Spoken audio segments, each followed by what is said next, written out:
Hello, friends. This is Dave Hurwitz, executive editor at ClassicsToday.com, here with the greatest recordings ever. And today we have a special case. We're going to be talking about Mussorgsky / Ravel's Pictures at an Exhibition, which comes up somewhat frequently because there are so many great recordings of it. I mean, that's just the way it is. It's an orchestral showpiece, and many orchestras and conductors have taken advantage of that to show off their piece.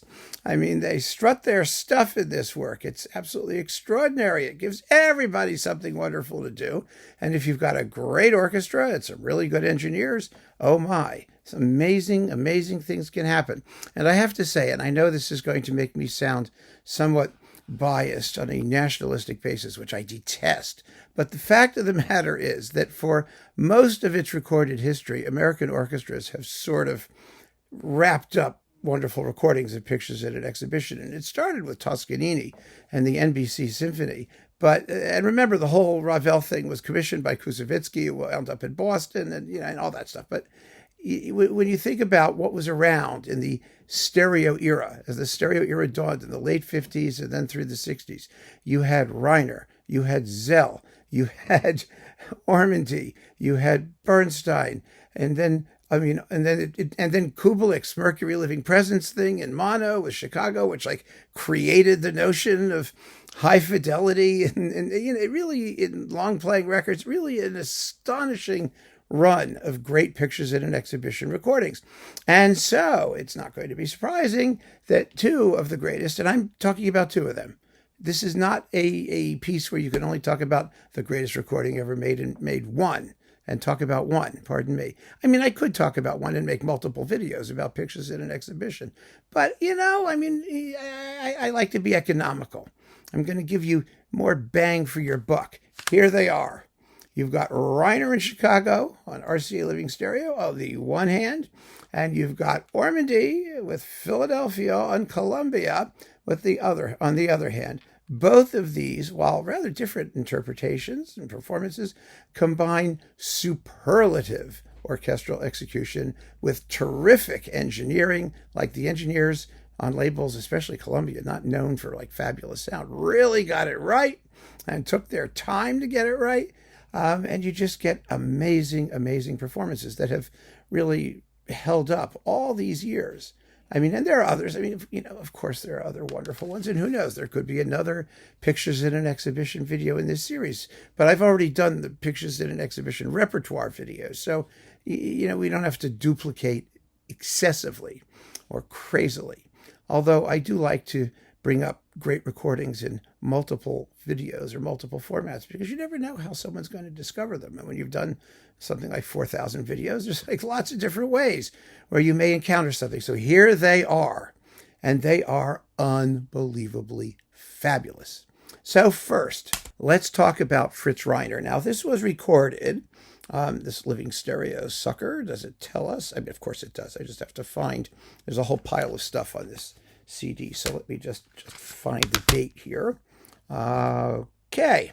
Recorded 1957, December 7th. And one day in 1957, all these folks got together and made this absolutely stunning, slamming recording, which I just dropped, of Pictures at an Exhibition. And I have no idea where the booklet went. Oh my goodness, it's all the way down here. Wait a second. There we go. Okay.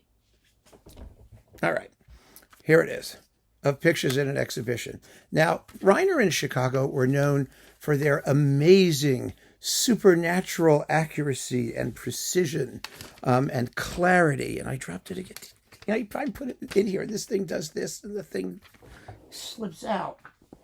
Okay, so I'm going to put it up here on the computer so that it can't possibly slip out. So anyway, Reiner and Chicago were known, let me get this straight here, for their amazing precision. Aha! Did it.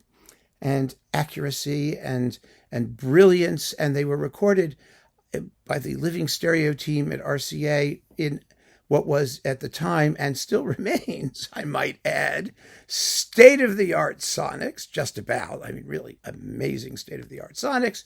And this latest super audio CD remastering. I mean, I don't listen to SACDs. I don't care about them at all. But even so, this latest remastering is just a knockout. And wow, what a performance. It is brilliant. It is sharp. It is focused. It is clear. It is thrilling. It is amazingly balanced. Every section of the orchestra is just dazzling. So that's that one. Then there is Eugene Ormandy and the Philadelphia Orchestra. This is in the Great Performances series, coupled with the Thomas Schipper's excerpts from Boris Godunov with George London, which are pretty fine also. But this Pictures in an Exhibition is my version de référence. And as I've said many times, the reference recording is not necessarily one of the greatest recordings ever, but this one is. It may be the best all around. I mean, it's just amazing. I mean, the playing is beautiful. The sound has this warmth and singing quality. The virtuosity is there, but it's always at the in the service of wonderful musical characterization. And The Great Gate of Kiev has never been done better. The end with the bells and the tam-tam going off. I mean, Ormandy remade this, and it didn't sound anything near as fabulous as this one, at least in The Great Gate of Kiev. So yeah, it's just a stunner, absolutely a stunner. And their virtuoso orchestra is just being virtuosi, and that's a great thing. It's wonderful. And you've got to have these if you like Pictures at an Exhibition, one way or another. You just have to hear them, one or the other. And they're wonderful to compare because, like I said, they're both superb in their own ways, but also very, very different sounding. And that's what makes listening to classical music such a thrill. There's nothing better than when you can get two of the very greatest recordings ever of the same work and compare them. That's what makes life worth living, folks. So keep on listening. Thanks for joining me, and take care.